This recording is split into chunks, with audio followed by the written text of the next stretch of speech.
Okay, let's dive right into this explainer. Welcome. Today, we're unpacking the ultimate actionable playbook for lasting behavior change, and it's all drawn directly from the best-selling insights of James Clear's Atomic Habits. Whether you're trying to read a bit more, build a massive business, get fit, or, just find a little more peace of mind in your day-to-day routine, this explainer is designed to give you the exact practical tools you need. We are totally bypassing the typical motivational fluff here. Instead, we're going to look at the actual mechanics of how to build good habits and break the bad ones. So I want to start things off with a massive hook, and it all revolves around the number 37. We so often overestimate the importance of one defining massive moment, right? And at the same time, we completely underestimate the value of making small improvements on a daily basis. But let's look at the math of compound interest applied to human behavior. If you can manage to get just 1% better each day for one single year, you'll actually end up 37 times better by the time you're done. Just take a second and really think about that. So that naturally begs the question, how do you actually get 37 times better in just 1 year?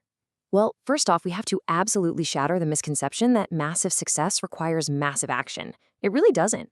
The real secret lies in tiny, almost invisible changes, atomic habits. In the early stages of trying something new, we so often hit what's called the valley of disappointment. We expect our progress to just be this straight, clean line upward, but initially those small changes seem kind of totally ineffective. But if you stick with those microscopic adjustments, you eventually cross that valley. The work isn't being wasted, it's simply being stored up for later.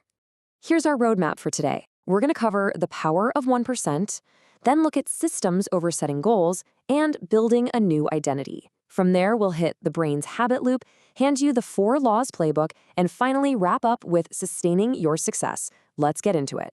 Section 1. The power of 1%.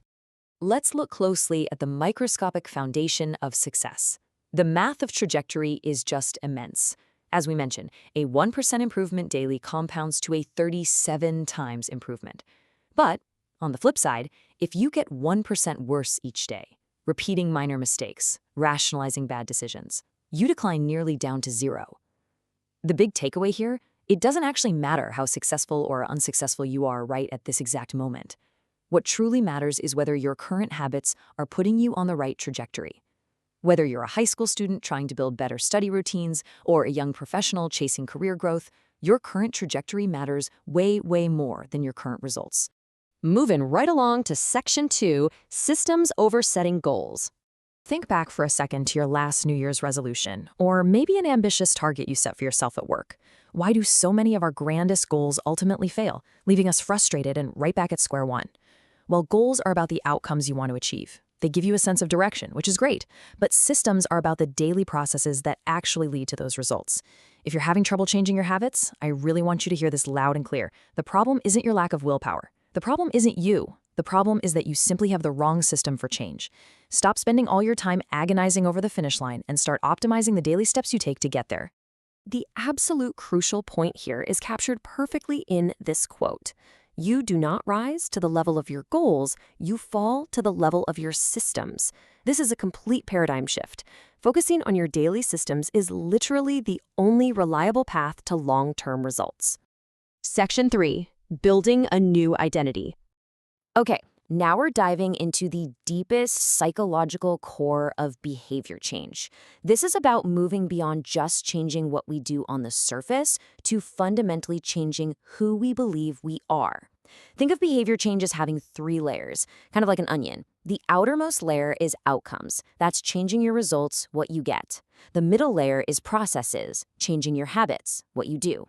But the innermost core, that's identity, changing your beliefs, who you are.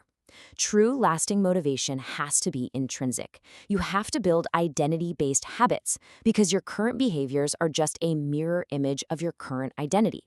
If you want to change your behavior for good, you've got to start believing new things about yourself. I absolutely love the analogy we're about to explore here. Every single action is a vote for the type of person you wish to become. Habits aren't just tedious chores, they're daily ballots you cast. When you sit down to write for just 10 minutes, you are casting a vote that you are a writer. When you pack a healthy lunch instead of ordering takeout, you are literally proving to yourself that you are a healthy parent. And the best part, you don't need a unanimous victory to change your self-image. You just need a majority of the votes. Let's shift gears to Section 4, the brain's habit loop. Let's pick up the pace and look under the hood at the actual neurological mechanics. How does our brain wire these behaviors in the first place? Every single habit can be broken down into a continuous 4-step loop. First, there's the cue. Imagine your phone buzzes on the desk. That immediately triggers the craving. You suddenly really want to know who just texted you. Next comes the response. You pick up the phone and open the message. And finally, the reward. You get the satisfying dopamine hit of reading a hilarious meme from your best friend. Cue, craving, response, reward. This neurological feedback loop is constantly running in the background, automating your life so you can save mental energy. Bringing us to Section 5, the 4 Laws Playbook. Welcome to the core actionable toolkit of this explainer. We're going to take that exact neurological loop we just talked about and turn it into a super practical framework. Think of this matrix as your definitive cheat sheet. You can apply it to literally any situation, whether it's in your personal life or scaling your business. If you want to create a good habit, you make the cue obvious, the craving attractive, the response easy, and the reward satisfying. To break a bad habit, you do the exact inverse. Make the cue invisible, the craving unattractive, the response difficult, and the reward completely unsatisfying. Now let's look at how to actually execute these laws. Here are some rapid-fire tactical examples for those first 2 laws, making it obvious and attractive. Use what's called an implementation intention by stating exactly when and where you'll do something. Even better, use habit stacking.